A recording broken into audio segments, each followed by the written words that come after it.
और हमारे संत जन कहते हैं कि मानव सेवा ही ईश्वर पूजा है। अब जरा विचार करें कि आपके पड़ोस में कोई व्यक्ति दुखित है, कोई व्यक्ति भूखा बैठा है और आप जाकर के मंदिर में भगवान को 2 लीटर दूध चढ़ाएं और बैठ करके 4 घंटा पूजा करें तो क्या? क्योंकि संत जन कहते हैं और रामचरितमानस भी कहते हैं कि ईश्वर अंश जीव अविनाशी, चेतन अमल सहज सुख राशि। तो हमें उस मनुष्य पर या उस जीव पर, जो भी हो, उस जीव पर हमें परमात्मा के स्वरूप को देखना चाहिए।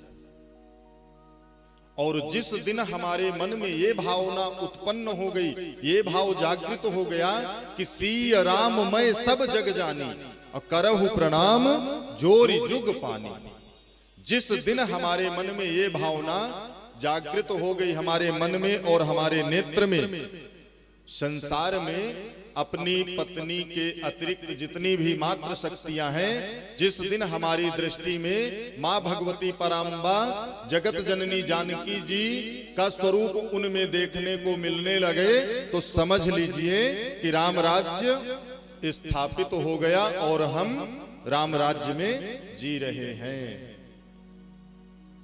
जो हम सभी लोग राम राज्य की कल्पना तो करते हैं, कहते हैं राम राज्य स्थापित तो हो जाएगा। देखिए, कथाओं को कराने से राम राज्य स्थापित नहीं होगा, यज्ञ के आयोजन से राम राज्य स्थापित नहीं होता। राम राज्य स्थापित तब होता है जब हम कथाओं को ये उद्देश्य बना करके आयोजन करें कि इस कथा से हमारा उद्देश्य है समाज के अंदर जो भी विकार हैं, जो भी दुर्गुण हैं, कथा के माध्यम से उन दुर्गुणों को दूर करना।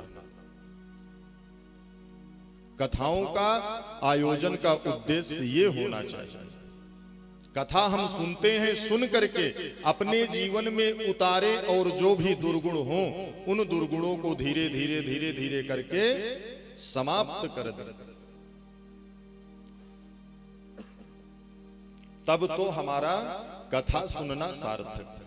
और जब हम संसार में परमात्मा के स्वरूप को देखते हैं तो आप एक बात समझ लीजिए कि तभी हमारा मंदिर जाना भी सार्थक है, तभी हमारा गंगा जी में जाकर स्नान करना सार्थक है, और कथा पंडाल में बैठ करके कथा श्रवण करना भी तभी सार्थक है।